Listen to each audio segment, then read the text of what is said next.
অনেক মা বোনদের জরায়ুর বিভিন্ন সমস্যার কারণে মেন্সের সমস্যার কারণে বাচ্চা হয় না। তাদের জন্য আজকে আমার এই ভিডিওটি।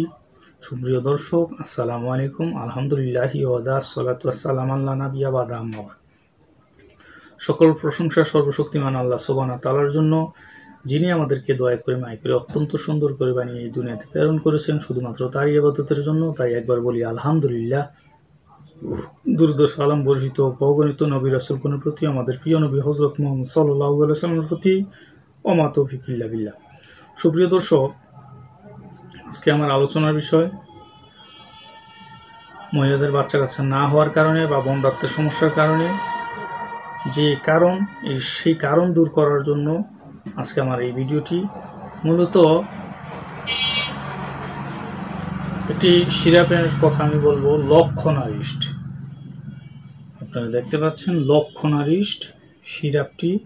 এটি মূলত শ্রীকুণ্ডেশ্বরী ঔষধালয় লিমিটেডের। এটি লক্ষণ আমুল, ধাইফুল, মোথা এবং শ্বেতচন্দন এবং অন্যান্য ভেষজ উপাদানের সমন্বয়ে সম্পূর্ণ বাংলাদেশ জাতীয় আয়ুর্বেদিক ফর্মুলারি মতে প্রস্তুত।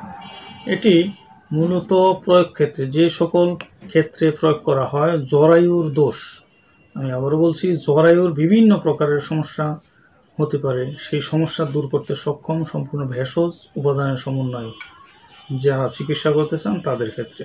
জরায়ুর দোষ দূর করবে, বন্ধা দোষ দূর করবে, বন্ধা দোষ দূর করবে, আমি আবারও বলছি, বন্ধা দোষ দূর করবে। এবং মৃত বৎসা, আমি আবারও বলছি, মৃত বৎসা মানে বাচ্চা মৃত হয় অনেক সময়, জরায়ুর বিভিন্ন কারণেই হতে পারে। এবং কাকবন্ধা, অনেক সময় রোগিনী একদম শুকিয়ে যায়, তলপেটে ব্যথা হয়, মেন্স ক্লিয়ার হয় না, মেন্সের সাথে প্রচণ্ড পেট ব্যথা হতে পারে, তলপেটে রোগী বিছানায় গড়াগড়ি খায় মেন্সের সময়, পেটে এতটাই ব্যথা হয় যা বলার বাইরে।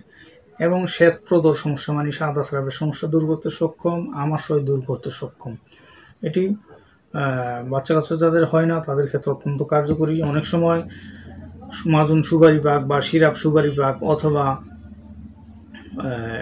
অন্যান্য ঔষধের দরকার হতে পারে। তাই একজন ইউনানি আয়ুর্বেদিক এবং হার্বাল ঔষধের চিকিৎসকের শরণাপন্ন হয়ে আপনারা চিকিৎসা গ্রহণ করবেন অবশ্যই। আর এই চিকিৎসাগুলো 2 দিন 4 দিন 1 সপ্তাহে রোগ আরোগ্য হয় না, একটানা লং টাইম চিকিৎসা করতে হয়, 2 মাস 3 মাস সেবন করতে হয় ঔষধ। অনেক সময় পুরুষেরও সমস্যা হতে পারে, শুধু যে নারীর সমস্যা হবে এমন না, পুরুষের শুক্র বীর্যের মধ্যে কম থাকতে পারে এবং যৌন দুর্বলতা থাকতে পারে এবং অন্যান্য সমস্যা থাকতে পারে। সেই সমস্যাগুলো দূর করে নারী পুরুষ উভয় চিকিৎসা নিলে স্থায়ীভাবে সমস্যার সমাধান হয়ে বাচ্চা হবে ইনশাআল্লাহ। যদি আমার ভিডিওটি ভালো লাগে লাইক কমেন্ট শেয়ার করবেন এবং সাবস্ক্রাইব করবেন, আমার জন্য দোয়া করবেন। আল্লাহ হাফেজ।